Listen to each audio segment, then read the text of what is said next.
La familia tuta is the family is everything. He was a man that would always take care of you, always be behind your back, and always take care of your family also. Oh, he was adorable. He was the nicest man to work for. And if you were sitting at the bar, he'd come up and he'd slap them on the back and you could just see the hand coming down the front of them and stuff. He was like a superhero to me, superhero to many people. He was quite the giant. Who was this giant of a man that everyone admired and loved so much? From Abruzzi, Italy, weighing 245, Ilio DiPaolo. From Buffalo, New York, Ilio DiPaolo. Born in the small town of Intradacqua, Italy, in 1926, Ilio DiPaolo developed a love for wrestling at an early age. He traveled the world as a professional wrestler, and in 1951, he met Ethel, his soon-to-be bride, and after only 6 weeks of courtship, asked her to marry him. She didn't know he couldn't speak English, and she couldn't speak Italian, but all she could remember was La Familia, and that's what she wanted, so they got married.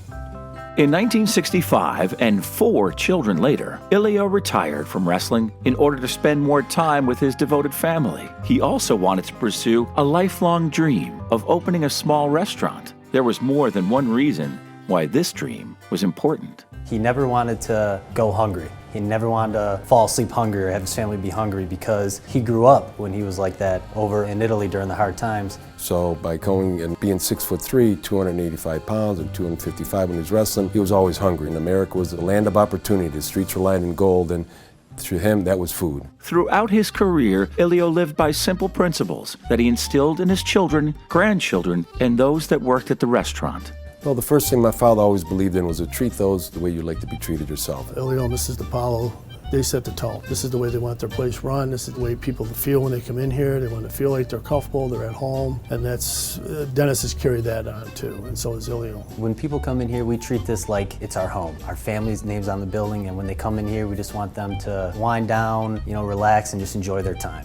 And the other thing is that he always believed in is that as your success grew in life, you'd need to give back more. Only because we never took anything for granted. Our G's in our life was always be grateful for everything you have and don't ever take it for granted. The restaurant continued to prosper through years of determination, hard work, humanitarian efforts, and of course, a strong alliance with the Buffalo Bills. Then, in 1989, the family and community alike were tested with the tragic deaths of daughter Lisa and granddaughter Tara, and then just 6 years later with the sudden passing of Ilio. When these tragedies occurred, the family learned some valuable truths. We learned how the community loved our family, loved my father. They rallied around us to help us push on. A lot of people, particularly with the Buffalo Bills organization, the players, it was a home away from home, and Ilio was always there with that big heart, big hands to welcome you. Then Bud Carpenter showed up with the Buffalo Bills and said, hey, listen, your father's work has just started, and we're going to move forward in his life, and you know what, we're all behind you, so let's go. And literally, we took a helmet around because everybody wanted to donate. It wasn't something preconceived, it was a spur of the moment, and the helmet overflowed. And it was at that moment the Ilio DiPaolo Scholarship Fund was born. We weren't sure what that all meant, but we knew what his ideals were, and that's what we wanted to live up to. The first major event to help student athletes along with various local causes was Wrestling Legends of the Odd. Ilio was a big man with a big heart. He was very grateful for what this country did for him, and he wanted to give back in return. Over $1.2 million has been raised through proceeds from the sale of Ilio DiPaolo's brand products in local grocery stores, the annual Celebrity Golf Classic, the Celebrity Chef Dinner, and the latest fundraising effort. And we just started Soleil Beach Bocce Tournament over at Woodlawn Beach, which is a fun time. All the proceeds benefit the scholarship fund itself. Through their benevolence and standing in the community, Ilio DiPaolo's is very proud to be the recipients of many awards and honors over the years. We were a 3-time Wine Spectator Award winner. We just got named one of America's best restaurants. And then locally, we were ranked best Italian restaurant as well as best waitstaff, which is a tremendous honor. All our staff, our people here, and we're very fortunate to have them part of the family.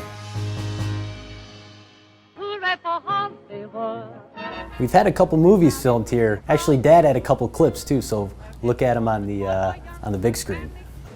Excuse me, Miss Conrad. May I trouble you for an autograph, please? For the restaurant. Of course.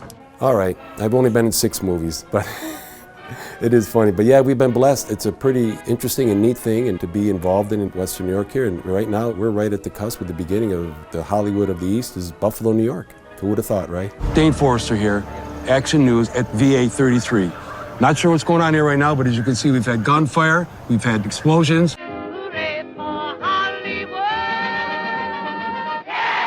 As Ilio DiPaolo's continues to grow and expand, there's a confidence with those who know and love this family that the next generation is poised to take the dream of Ilio to even greater heights. It just shows you, like, you know, when Ilio passed away, Dennis jumped in, took over, and just kept things going. Now young Ilio's in there, he's doing the same thing. The apple doesn't fall too far from the tree. So this is the funniest story. So I worked Ilio's first birthday party, and now Ilio's my boss. And at first I was a little like, oh my God, I don't know if I can do this. How is this kid gonna be? Dennis taught him well, and he's a smart kid, and he's got a lot of good ideas and different ideas. Style and time might change, might evolve as the future goes on, but the sauce will still be flowing, let's put it that way. The family will never forget their roots and will never forget who has always been there for them. The message I would like to convey to everyone is thank you for everything you've done for us, helping us through the ups and downs in our lives and our family, that you've always been the backbone of Ilio DiPaolo's, and that's why our family is so expansive. It can't be just Dennis and Ilio. We're very blessed and grateful for the beautiful community we live in, and thank the Lord for that. It is with great pride that we announce the 2022 Federation of Italian American Societies of Western New York's Honoree of the Year, the family and extended family of Ilio DiPaolo's.